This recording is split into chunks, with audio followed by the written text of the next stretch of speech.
Hey bookworms and book fans of the world, it's Elias and welcome back to another video here on the channel. In today's video, as you guys can probably tell from the title, today I am going to be reviewing the second book in the best-selling Amari series by author B.B. Alston. So here's the book. It's titled Amari and the Great Game. And it is, like I said, the second book in the best-selling Amari and the Night Brother book series. So I actually finished reading book 1 back in June. I did a book review on it. If you guys want to check it out, I'll put the link in the description. And I just finished reading book 2 about a week ago.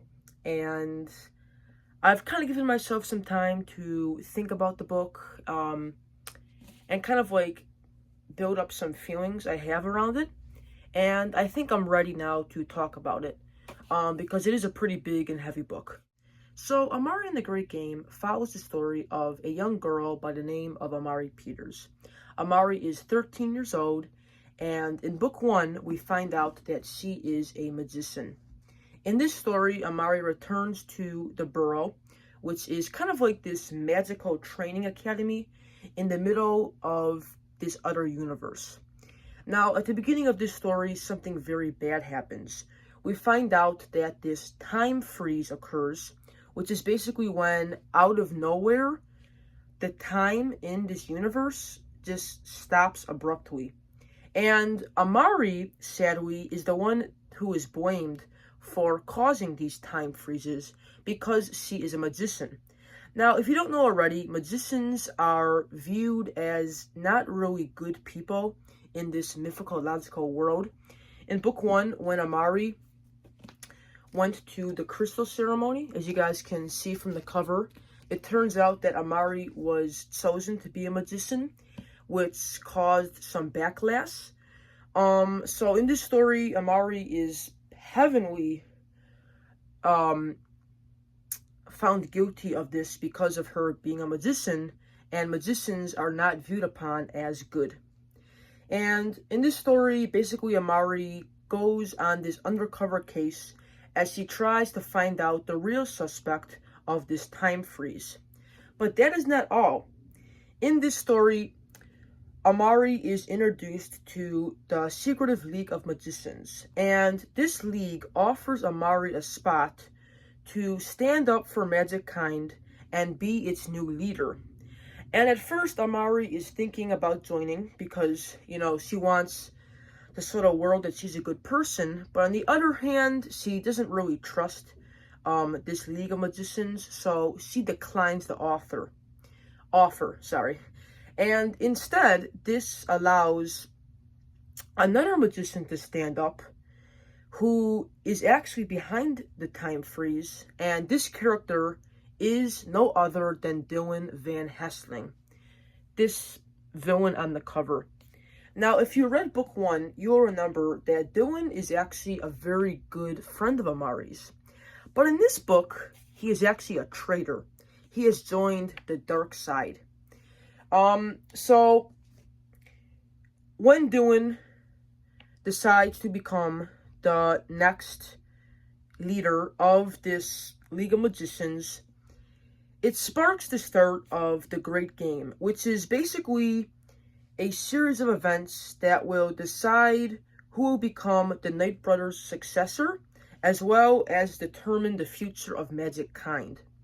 And that's why the book is titled The Great Game, because this book focuses on this game. And basically how the game works is simple.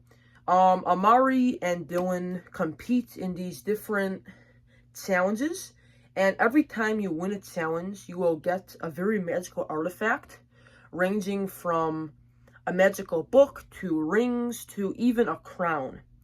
And in this story, not only does Amari have the burden of figuring out who, occurred the time freeze, aka Dylan, but she also has to compete in this tournament against Dylan, because whoever wins will become the new successor and determine the fate of the magical world. Now, I'm going to spoil the ending of the story, so if you guys have not read the ending, you guys can stop watching. But for viewers who have read the story, the ending is very, very shocking. It turns out that Dylan wins the great game. He collects all of the artifacts. He beats Amari. And this allows him to be one of the most powerful magicians of all time. Because of this, Dylan is now in control of the supernatural world. And at the end of the story, we find out that Dylan is going to start a big war. A terrible, terrible war that will lead to fighting, people dying, and maybe even the end of this world as we know it. And the last line of the story actually is very, very emotional, and it's also on a big cliffhanger. The story ends with, I look to Jaden, who nods, and Elsie, who grins. In their faces, I realize how true Quentin's words are. They do still believe in me, despite everything. I take a slow, deep breath and meet my brother's eyes. In them, I see love that makes my heart overflow. He's been telling me I can do anything my whole life. Who am I to say they're wrong? I smile through my tears.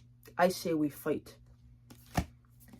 One of the biggest cliffhangers of the year, guys. At the end, Amari and her friends decide that they're going to defeat Dylan and try to prevent him from this big war, which leads into book 3, Amari and the Despicable Wonders, which I am reading right now at the moment. Which I will do a review on as well once I finish this. But yeah, Amari book 2 is a very good read. I feel like it was very, very emotional. It was very fun, and it was just this amazing roller coaster of a story that never got me bored. I loved, the idea of the great game and the different, competitions that Amari and Dylan had to compete in. I also liked Quentin and how he finally was able to awake from his coma and how he and Amari were able to interact with one another.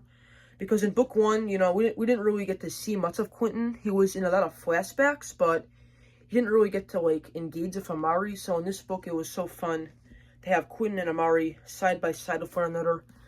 I also really liked Dylan as a character. He's definitely a very good villain. I liked him in book 1, but he wasn't as good as in book 2. Probably because he's a villain, and if you guys don't know already, I love villains. Villains are amazing. B.B. Alston did an amazing job as well developing Amari as a character, and it was just a very spectacular story that kept me on edge. It's definitely better than book 1, and so far it's actually better than book 3. So far, this is probably the best book in the Amari series, but I gotta finish book 3 to decide that yet, but so far, it's definitely up there. If I had to rate this book on a scale of 1 to 10, I would give it a 9.5.